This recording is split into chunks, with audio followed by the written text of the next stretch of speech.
Glasovi svetov.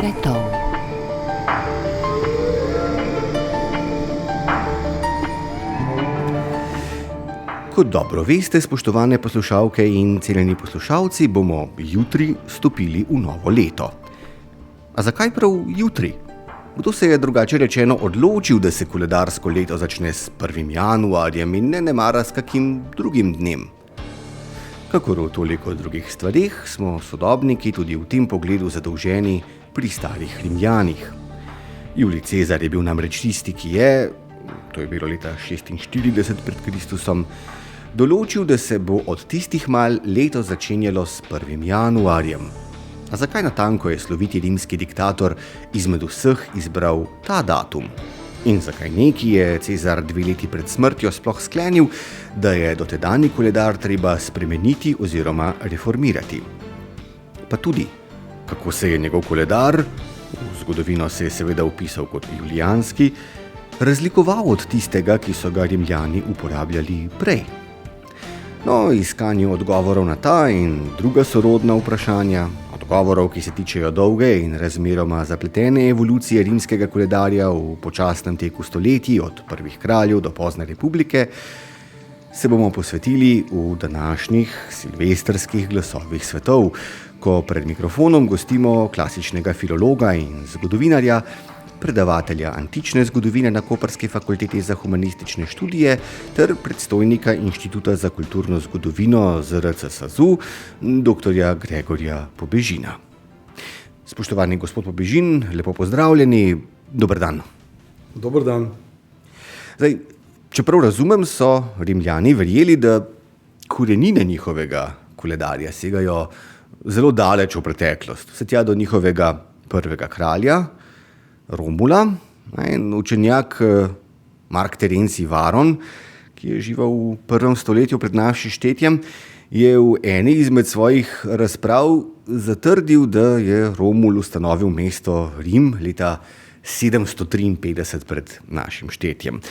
Ta sodba se je vsezadnje zelo dobro prijela, čeprav se strokovnjaki danes, se pravi zgodovinarji in arheologi, strinjajo, da se je Varon skoraj gotovo motil, ne? Ampak najbrž te zmote starorimskemu polihisterju ne smemo zares zameriti. Namreč latinskih pisnih virov iz 8. stoletja pred Kristusom kratko malo ni. Še več, prva daljša besedila, ki so govorila o preteklosti Rima in so jih seveda spisali Rimljani sami, so nastala šele proti koncu 3. stoletja. Zdaj, to pa skoraj gotovo pomeni, da je čez vse, kar naj bi velikega, pomembnega, trajnega storil Romul, naložena debela plast mitov in legend. In zato, dr. Pobežin, se sprašujem, ali midva danes sploh lahko rečeva kaj trdnega, določujočega o teh najzgodnejših začetkih rimskega koledarja, ali lahko o tem samo takole oddaleč in pavšalno ugibamo? Lahko.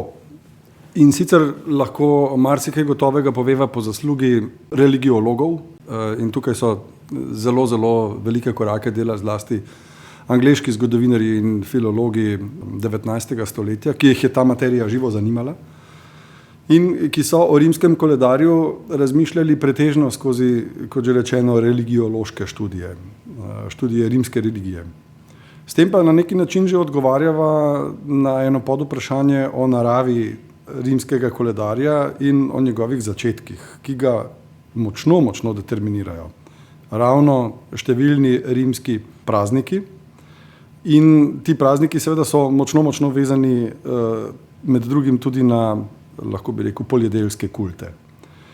Zato morava zdaj po vrsti odgovoriti na to vprašanje. Najprej, seveda, popolnoma drži, da je, lahko bi rekli, prvega pol tisočletja rimske preteklosti utemeljenega tako rekoč na oralni kulturi. Ne. Drži, da so prvi zgodovinarji, prvi nam znani zgodovinarji, moramo pozoriti, rimski, svoja dela oddali javnosti proti koncu 3. stoletja. Quint Fabi Pictor, recimo, tradicionalno velja za prvega rimskega zgodovinarja, ampak še enkrat moramo pozoriti, to je samo prvi zgodovinar, ki ga poimensko poznamo. To pa ne pomeni, da se ni mogel naslanjati na nekatere nekoliko starejše pisne vire, ki se nam pa čisto preprosto niso ohranili. Tudi dela teh zgodovinarjev so se nam nažalost ohranila samo v bolj ali manj obsežnih odlomkih.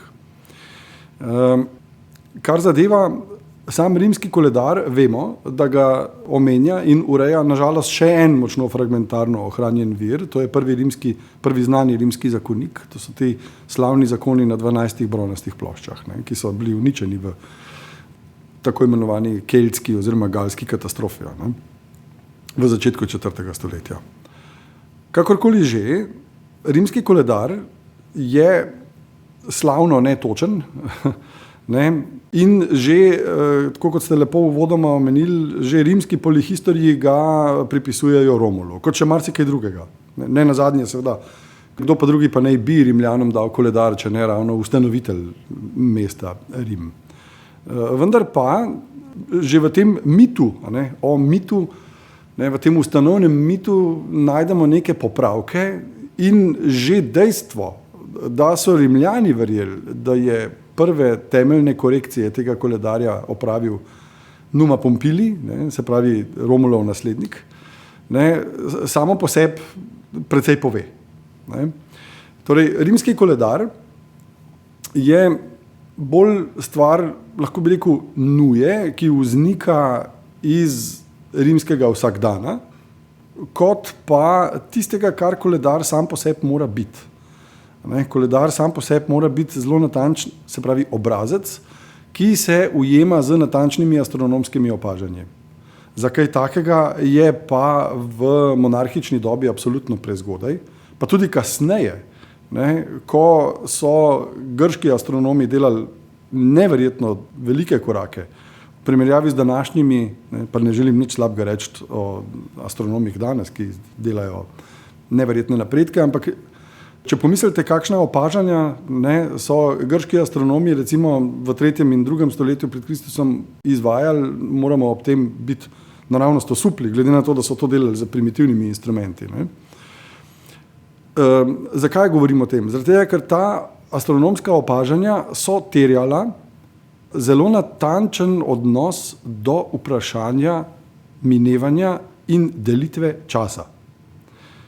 Kaj je za človeka čist zares pomembno? Izmenjevanje temnega in svetlega dela noči in izmenjevanje letnih časov. Se pravi, če ste poljedelec, potem morate ostati takrat, ko zakikirika petelin in je treba iti pomolst krave in te reči. Pomembno je, kdaj bo zemlja dovolj mehka, da jo lahko preorjate, kdaj so pogoji za setev, kdaj so pogoji za žetev. In seveda pomembno je, kdaj je zemlja toliko hladna in trda, da pač poljedelska sezona ni relevantna. In zdaj dobiva v bistvu odgovor na to, zakaj je rimski koledar takšen, kot je. Pomembne so lune in pomembni so letni časi. In vse ostalo pa pravzaprav je stvar matematičnih preračunavanj. Ne pozabiva, da ne samo rimski koledar, že rimska razdelitev dneva je utilitarna in nenatančna. Dan se deli na ure, ampak te ure so od letnega časa do letnega časa različno dolge, ker je poleti dan daljši kot po zimi. In tako naprej, in tako naprej. O kakšnih minutah in sekundah se sploh ne moramo še pogovarjati, ker je to, kot že rečeno, astronomska kategorija. Kaj ti bo sekunda, če nimaš ure, ki sekunde beleži? Skratka, ko astronomi začenjajo prihajati do teh izjemno pomembnih ugotovitev, za Rimljane ta stvar še ni pravzaprav dovolj pomembna oziroma postane pomembna čist zares, ko tako terjajo, lahko bi rekel, zunanje politične okoliščine. Prvi koledar je zato kratko malo, lahko rečeva, lunarni koledar. Sledi izmenjavam lun, a kaj ko so Rimljani ekstremno pobožno in tudi vraževerno ljudstvo, ki praznuje ničkoliko religijskih festivalov, praznikov, ne, koledar se latinsko imenuje fasti, kar izhaja iz besedne zveze dies fastus, to je recimo temu dovoljen dan oziroma dan, ko se sme nekaj delati, drugi so dies nefasti, dan, ko je prepovedan biznis, ko so prepovedani pravni posli in tako naprej. Ne? Skratka, polni in prazni dnevi. Ne? In pri vseh teh praznikih, ki pa morajo pasti na točno določen dan, ne? Pa potem nastane problem, ker lunarni in solarni koledar nista usklajena. Ne? Prvi koledar ima za to 10 mesecev, kar nam povedo že imena mesecev. Ne? Ni naključje, o tem bova v nadaljevanju govorila, da je zadnji mesec, ne, ki ga še danes obhajamo kot zadnjega, to je december, da se imenuje po latinskem števniku decem oziroma decem, 10, da je to torej 10. mesec. Ne? In seveda 10 mesecev po 31 ali 30 dni je čisto premalo. Ne?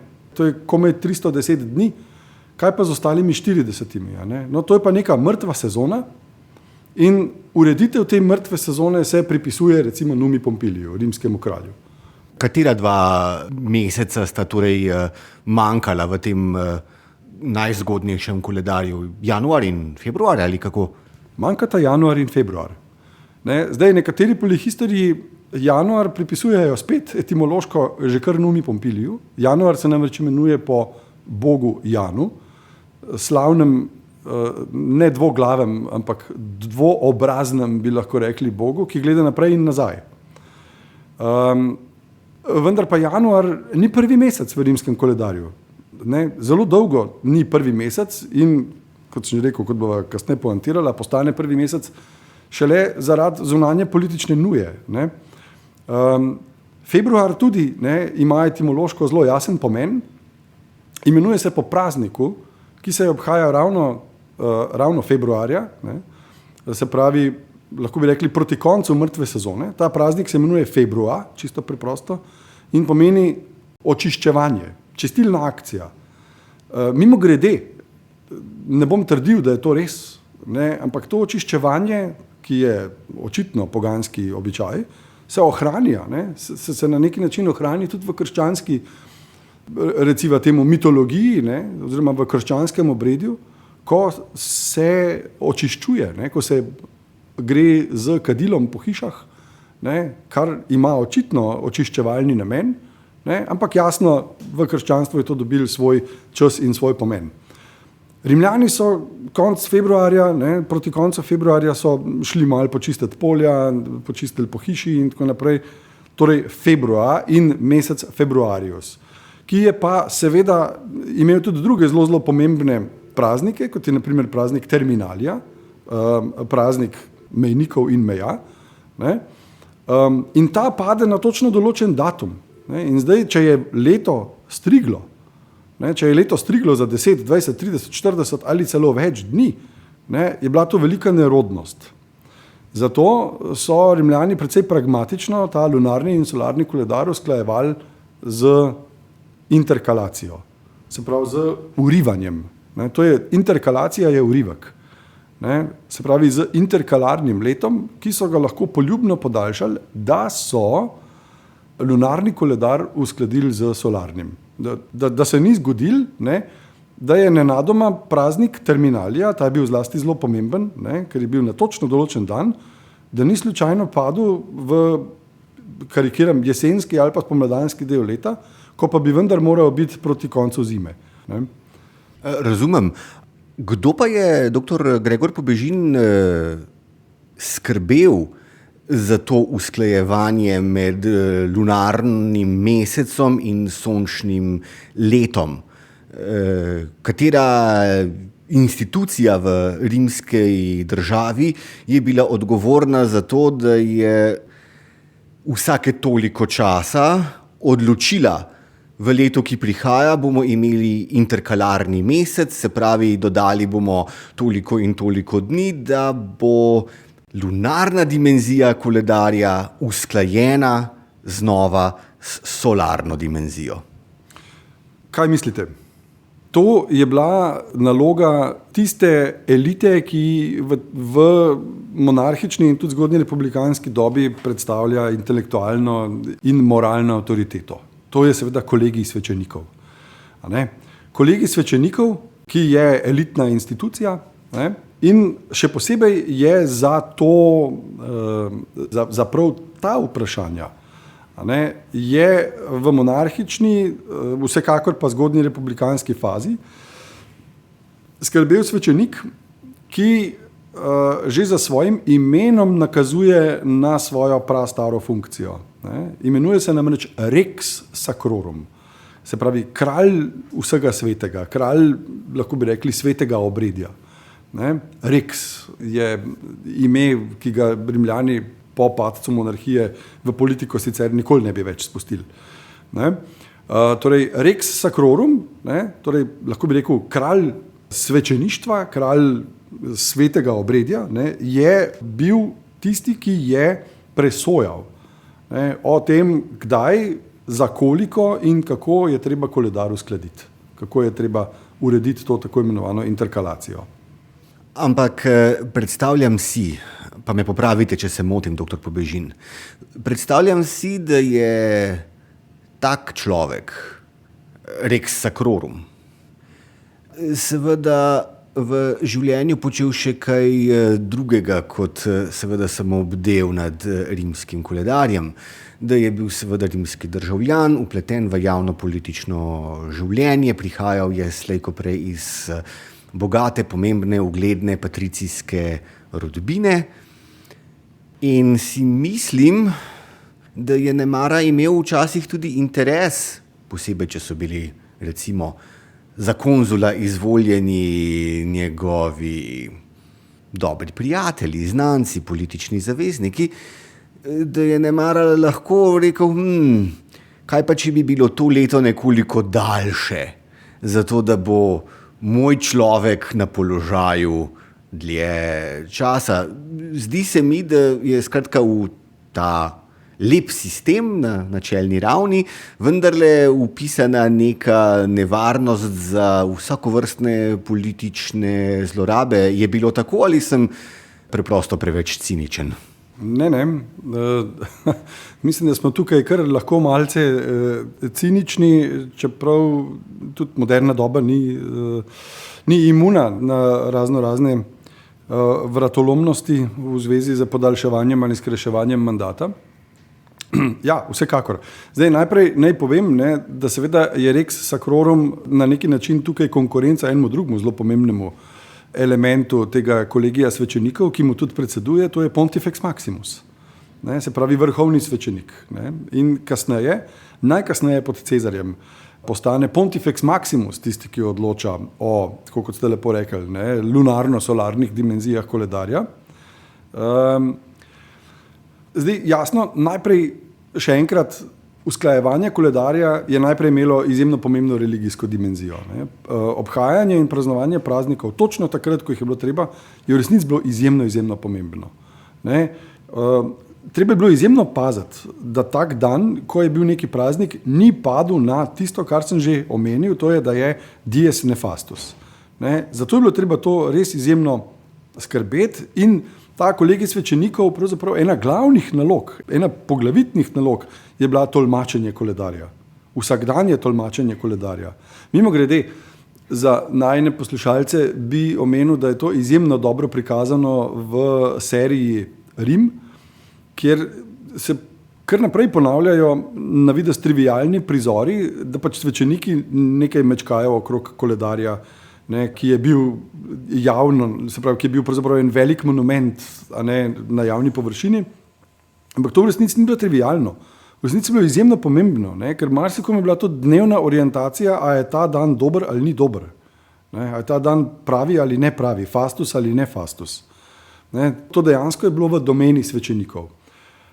In ta koledar poznamo. Ne, v odlomkih nam je ohranjen in ga poznamo in vidimo, da je neverjetno kompleksen. Ne, nam, ki smo danes navajeni na poenostavljene koledarje, se to zdi skoraj malce čudno, ampak vsak dan ima svojo funkcijo, svoje ime in tako naprej in tako naprej. Ne. Bolj komplicirano, kot bi si jaz zdaj upal to razlagati. Ja, se, ko že govoriva o dnevih, ne, doktor Pobežin, vsi vemo zaradi Cezarja in atentata nanj, ne, o Marčevih idah. Ne, se pravi, ide so bile nek poseben dan, vsakokrat v mesecu. Ne.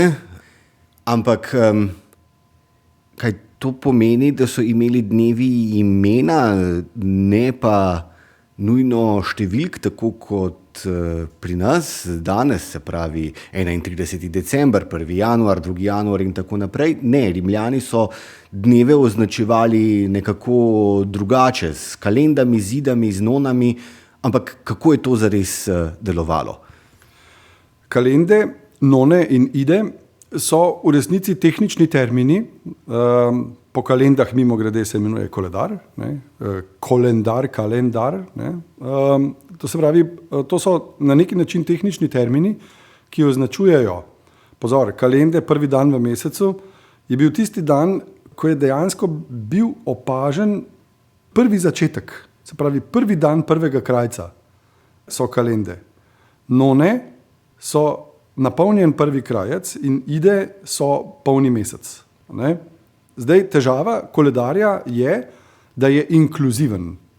Zdaj, mi štejemo, ne, recimo teden tako, da štejemo od ponedeljka do nedelje 7 dni. Rimljani pa dejansko ta teden, ne, tako imenovane nundine, ne, štejejo inkluzivno, tako da pride na 8 dni. In to se spet ne izide dobro. Ne, ker 8 krat 4 je 32, ne pa 30 ali 31. Ne. Zdaj, kaj imamo v mislih s tem, ko rečem, da je koledar inkluziven? Pozor, kalende, ne, so prvi dan novega meseca, ampak na neki način tudi zadnji dan starega meseca. Ne. In ker imava tako imenovane polne in prazne mesece, ne, se pravi mesece, ki imajo 31 dni, to so marec, maj, julij in oktober, in tako imenovane prazne mesece, ki imajo 30 dni, ne, za razliko od polnih, to so vsi ostali. Ne. Tudi none in ide, za razliko od kalend, ki vedno padajo na prvi dan meseca, padajo none na bodisi 5. ali 7. Ne, in ide na 13. ali 15. Dan v mesecu. Ne, ker, kot že rečeno, se šteje tako, da se šteje in prvi in zadnji dan. To je štetje na prste. A ne? In mimo grede, ko rečem štetje na prste, ker pač imamo 10 prstov, ne, je rimski sistem nasplošno temeljno desetiški. A ne? Zato nas ne more čuditi število 10 mesecev in tako naprej. Ne. Skratka, dnevi se torej kalende, none in ide in ostali dnevi se preprosto imenujejo naprimer. Ne.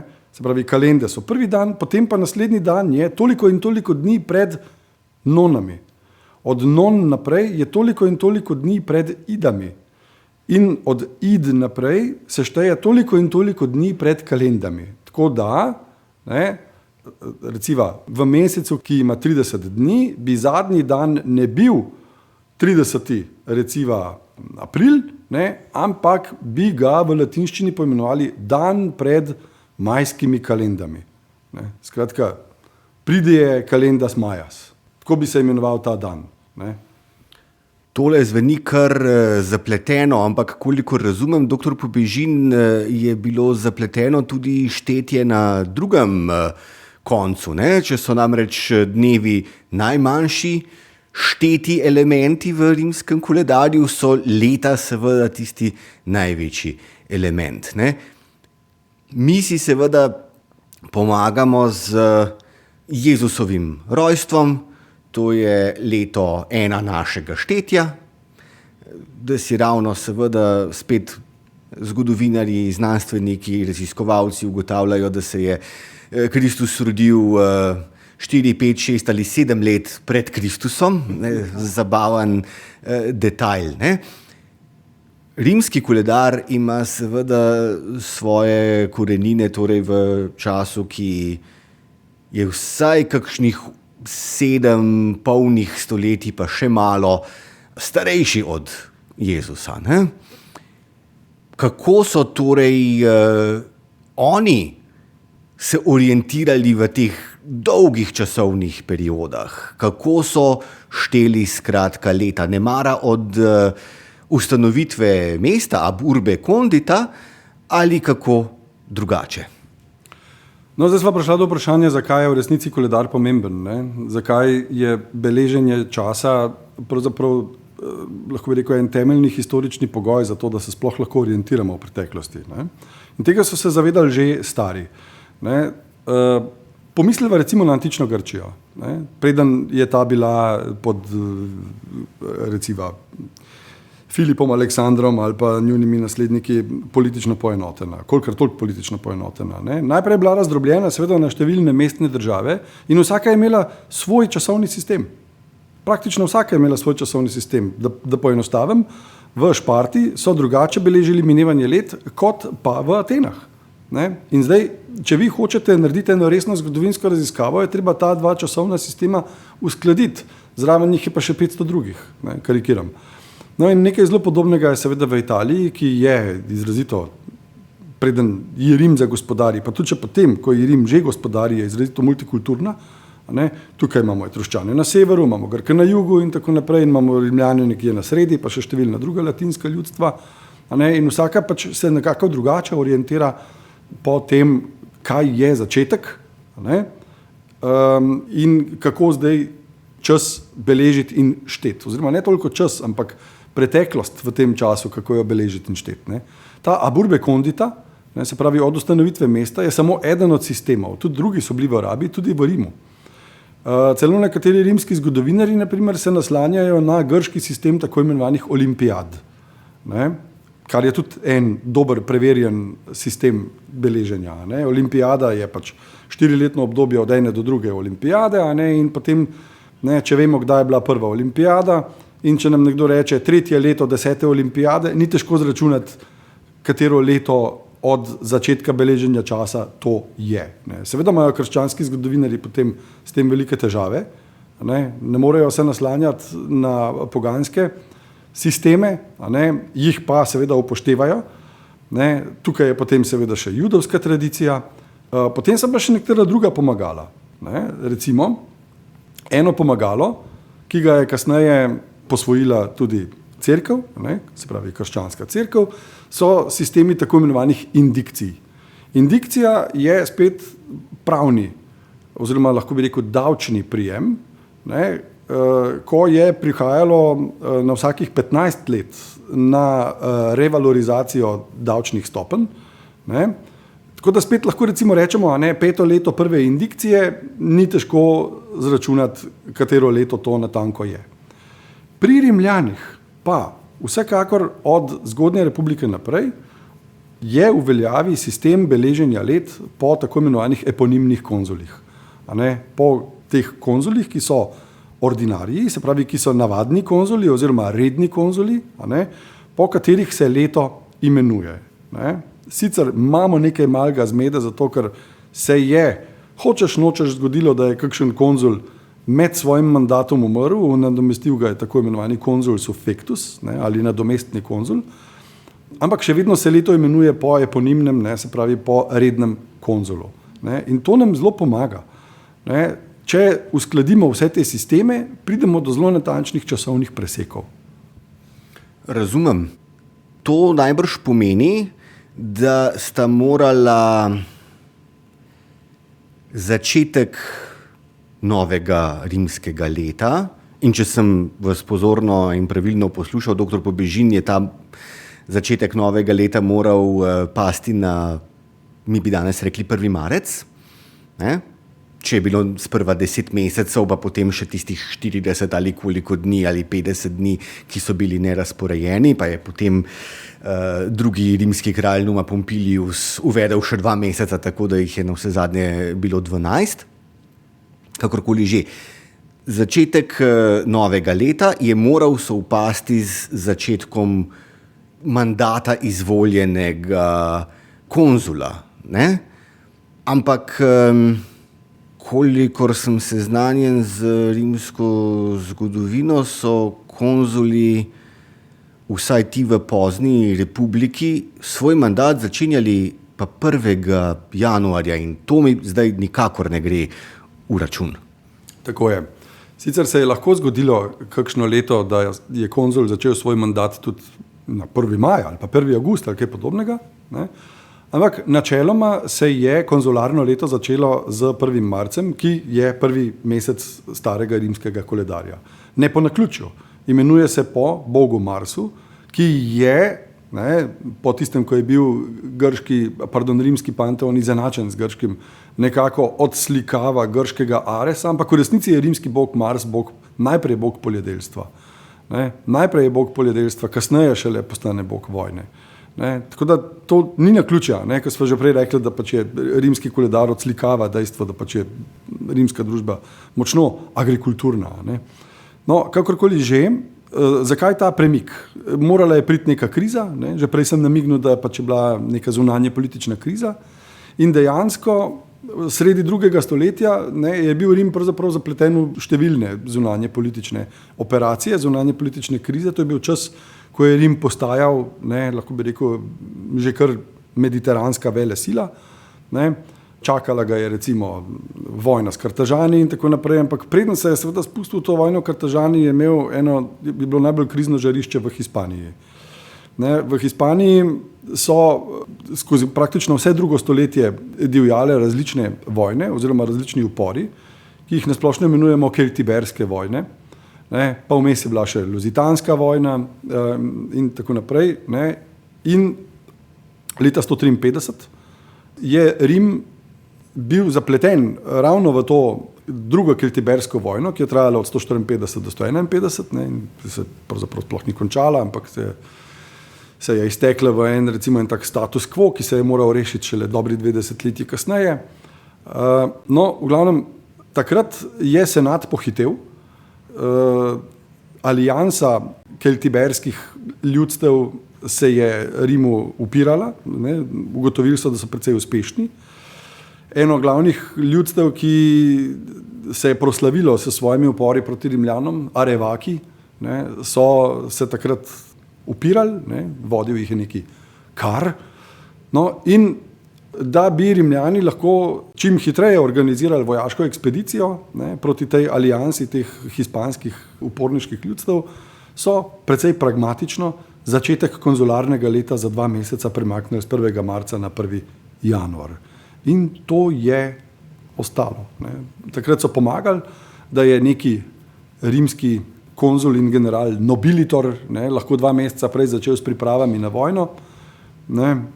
Pomagali ni, ker Rimljani takrat v tisti vojni niso čist zares zmagali, ne, ampak botroval pa je tej koledarski spremembi čisti vojaško zunanje politični pragmatizem. Vidite, to se mi zdi fascinantno, dr. Pobežin. Ne? Prej smo veliko govorili o tem, kako je rimski koledar tesno povezan pravzaprav na eni strani s poljedelskimi opravili, na drugi strani seveda s starodavnimi kulti. Neka religiozna dimenzija je torej vpisana v rimski koledar, ne? In človek bi si mislil, koledar je torej svet, ne? Ampak, ko pa pride do neposrednega materialnega stvarnega interesa rastoče rimske države, rastočega rimskega imperija, takrat pa morajo tudi svete stvari pravzaprav stopiti korak nazaj in se podrediti sekularnim kalkulacijam ali kako. Nil novi subsole. Nič novega pod soncem. Ne prvič, ne zadnjič v človeški preteklosti se to ni zgodilo. Obenem bi pa povedal še, da ja, ne, čeprav sem rekel, da so Rimljani močno religiozni in da se pravi tudi veliki tradicionalisti in tako naprej, je seveda ta sprememba bila sankcionirana. Ne. Kaj zdaj to pomeni? Ne. Se pravi, dobila je blagoslov kolegija svečenikov. Elegantna rešitev, kaj ne? Zelo. Se pravi, ta upor v današnji Španiji, ki je primoral rimsko elito, da je spremenila začetek mandata konzulov z 1. marca na 1. januar, je tisti prarazlog ali kako, zaradi katerega bomo mi jutri stopili v novo leto, ampak novo leto se je za Rimljane še vedno začenjalo 1. marca, tudi potem, ko so konzuli začenjali z mandatom 1. januarja. Kdaj sta se ta sveti koledar z novim letom 1. marca in ta politični koledar z novim letom 1. januarja na vse zadnje staknila nazaj, združila? Z julijansko reformo. Ne? Se pravi, še vedno je koledar ostajal izrazito nenatančen. Ne? Kljub temu, da se je začetek konzularnega leta, ki je pravzaprav kaj? To je v bistvu fiskalno, mi bi danes rekli fiskalno leto, ne? Ali pa politično leto, če hočete. Ne? Ampak koledar je še naprej ostajal notorično nezanesljiv, netočen, še vedno so bile potrebne interkalacije in tako naprej. Dokler ni v času svojega tudi pontifikata, ne? Takrat je bil Pontifex Maximus, ne? In potrjen diktator in perpetuo, ne? To je bil Gaj Julij Cezar, ne? Se je odločil, da je treba zdaj pa ta koledar urediti. Ne? V ta namen je poklical celo tim, lahko bi rekel, znanstvenikov, astronomov in matematikov, ki naj bi jih vodil precej proslavljen učenjak Sosigen iz Aleksandrije. Ne? In koledar so preračunali in uredili na tak način, da je po novem štel, mislim, da samo 10 dneva manj kot gregorijanski koledar. Ne? Skratka, je bil že izjemno natančen in je strigel samo še za nekaj dni na nekaj let. Ne? Če je prej rimski koledar strigel za nekaj 10 dni na leto, je zdaj bil ta novi koledar, lunarno-solarni koledar, skratka sta bila med sabo popolnoma usklajena. Ni pa, če se še majčkeno primeva tistega cinizma iz prejšnjih delov razgovora, ni pa popolnoma naključno, da je seveda leto, ko je bil rimski koledar v tej reformi popravljen, bilo dolgo neverjetnih 445, če se ne motim, dni, ravno tisto leto, ko je bil Cezar potrjen za konzula. Kakšno naključje? Cezar je bil 445 dni, torej lahko konzul, ampak ali je bilo to tudi leto, ko je eden izmed poletnih mesecev dobil novo ime ravno po njem samem? Je skratka Cezar bil ta, ki je v antični različici kulta osebnosti pravzaprav poskrbel za to, da se današnji Julij imenuje po Juliju Cezarju, doktor Pobežin? Mislim, da ne. Mislim, da je to njegov naslednik, prvi rimski cesar, uzakonil.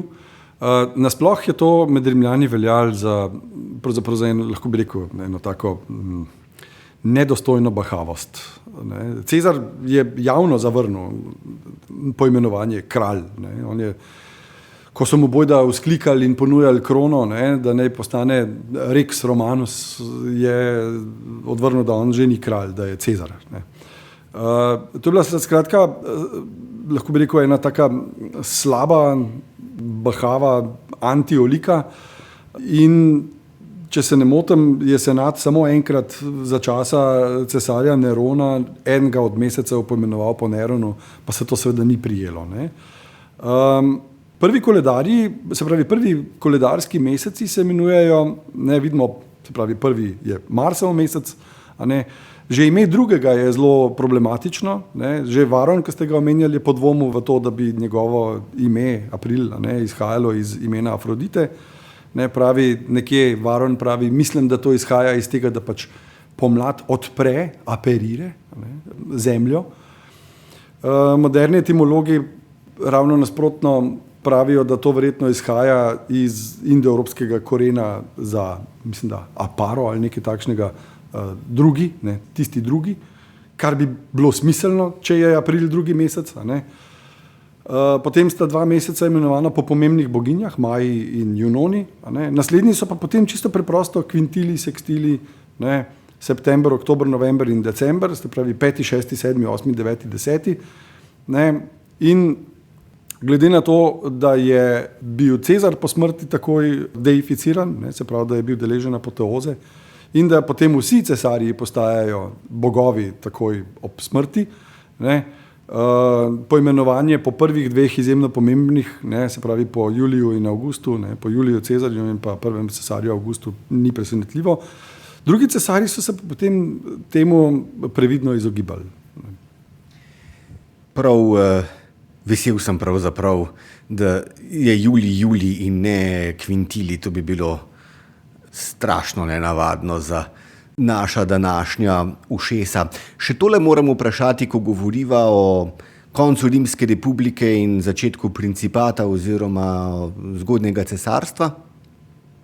Namreč rekli ste, dr. Pobežin, da je v republikanski dobi štetje let bilo tesno povezano seveda s imeni tistih konzulov, ki so bili vsakokrat znova izvoljeni na položaj. Se pravi leto 62 ali koliko pred Kristusom, ko je bil Mark Tulij Ciceron konzul, je bilo torej Ciceronovo leto v rimskem spominu. Odlično, super. Ampak kaj pa potem, ko konzulat kot politična funkcija seveda postane bistveno manj pomemben, saj tu ni več človek, ki zares vodi rimsko državo, ampak je tisti možakar, stric iz ozadja, seveda cesar. Kako potem štejejo leta? Saj konzule, to je gotovo ena izmed zvitih potez Avgustove pacifikacije rimske države, konzule še vedno volijo, na videz se ni spremenilo nič, vsi pa vedo, da je vse drugače. Skratka, ko konzuli niso več tako pomembni, kot so bili dotlej, kako si potem zapomniti leta? Nemara po cesarjevi vladavini ali kako? Čist mičken moram korigirati, to sicer zelo natančno postavljeno vprašanje. Konzulat ostane še vedno vsaj do konca 2. stoletja, če ne še malce dlje, izjemno pomembna institucija. Številni oziroma večina cesarjev je med drugim vršila tudi konzulat. Znano je, da je Avgust, zdaj ne vem na pamet, koliko konzulatov je opravil, ampak po zadnjem konzulatu je menda zavzdihnil, da zdaj se mu pa res ne ljubi več. Da je to preveč dela, da se mu ne da. Večina cesarjev, z izjemo teh res ekscesnih in slabih in tako naprej, si je vsaj na videz prizadevala v tem prvem imperialnem obdobju vladati v nekakšni harmoniji s senatom in ustvarjati tudi, da stare republikanske institucije spoštujejo. Nekateri so se delali celo norca iz tega, Caligula je svojega konja menda imenoval za senatorja in tako naprej. Ampak nasplošno konzulatu ostane kar nekaj veljave. Tako da tudi to štetje po konzulih še v prvih 2 stoletjih cesarstva ni zastarelo. Tudi večina zgodovinarjev tega časa še vedno to upošteva kot eno od časovnih orientacij pri dataciji. Res pa, seveda konzulat, se pravi funkcija konzula, izgubi na svojem pomenu, in na neki način postane, skoraj bi lahko rekel, upraviteljska funkcija v sicer najpomembnejšem mestu na svetu. Obenem mogoče ne bi bilo popolnoma neumno pripomniti, da tudi po tistem, ko cesarjev ni bilo več, so v Rimu konzuli še vedno bili voljeni. Skratka, to je funkcija, ki je cesarja na neki način preživela. Ampak da se vrnem zdaj k vprašanju datacije, drži. Tudi druga časovna pomagala so se uveljavila, eno od njih je bilo prav, kot sem že dejal, sistem tako imenovanih indikcij, ki so izvorno najprej davčne revalorizacije, kasneje pa postanejo zlasti cerkveni oziroma krščanski zgodovinarji jih posvojijo, postanejo eno od temeljnih časovnih oddelkov, ki jih štejejo po vrsti in znotraj njih štejejo po vrsti tudi leta. In to je tudi eno od časovnih pomagal za natančno beleženje preteklosti. Kaj pa naš današnji način štetja let, se pravi po Kristusu? Kdaj so ta način privzeli? Se pravi, leta 313 Konstantin Veliki izda tolerančni edikt, krščanstvo lahko pravzaprav izpod talja stopi na javno agoro, na javni forum, živi polno javno življenje, ampak takrat seveda še ni državna vera, to se zgodi pravzaprav šele ob koncu 4. stoletja po 380, po tem, ko na cesarski prestol sede cesar Teodozi. Je to čas, ko začnemo v Evropi šteti leta po Kristusu ali celo nemara šele pozneje? Zdaj ste me pa pravzaprav ujeli. Priznati moram, da ne vem, kater zgodovinar je prvi dosledno opustil vse ostale sisteme in je izključno pisal Anno Domini. Vsekakor pa lahko povem, da v tem času, ki ga omenjate, pa tudi še kasneje, ko krščanstvo in poganstvo še sobivata, da nekateri zgodovinarji, tudi pozno antični zgodovinarji, še vedno uporabljajo stare merske sisteme. Še vedno jih uporabljajo. Krščanski zgodovinarji pa obenem uporabljajo nekateri celo poganske in krščanske, usporedno. Moram pa priznati, da bi moral pa zdaj natančno iti pogledati, pri katerem zgodovinarju pa pravzaprav sploh ne najdemo več reminiscenc na te stare sisteme.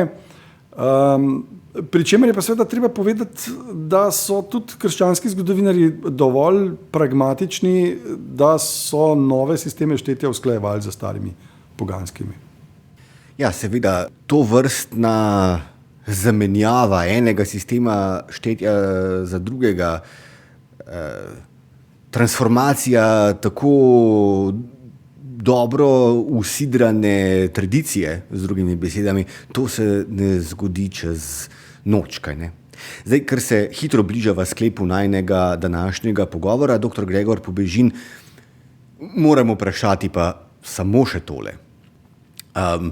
Nocoj bomo vsi skupaj bučno proslavili vstop v novo leto, pa me zanima, je tak način veseljaškega praznovanja vstopa v novo leto naša značilnost ali je tudi to nekaj, kar lahko pravzaprav razberemo, najdemo, odkrijemo v rimskih antičnih virih? So tudi Rimljani, z drugimi besedami, z dvignjeno kupico pričakali začetek novega leta?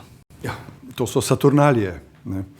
Ko se vse obrne na glavo, ko si dovolimo, da se brez velike škode vsaj za en kratek čas svetovni red obrne na glavo, ko zdaj v Rimu so gospodarji stregli sužnjem, vsaj za dan ali dva so sužnji postali gospodarji in obratno, ampak vse seveda z zavestjo, da se bo že naslednji dan svet vrnil na svoje tečaje in da bo spet vse po starem, ampak za kratek čas je bilo dovoljeno vse.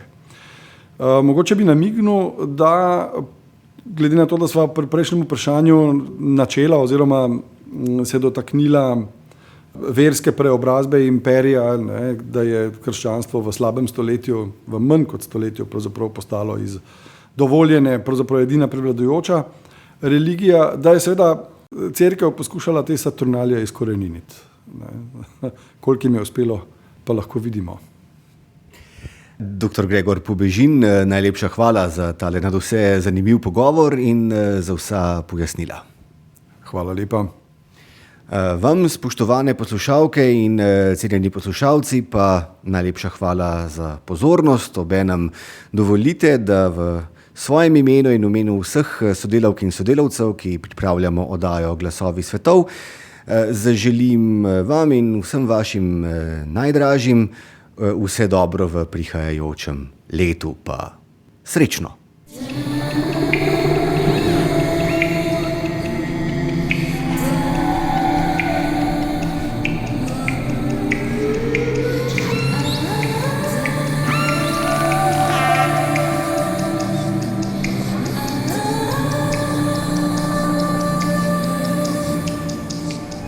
Glasovi svetov.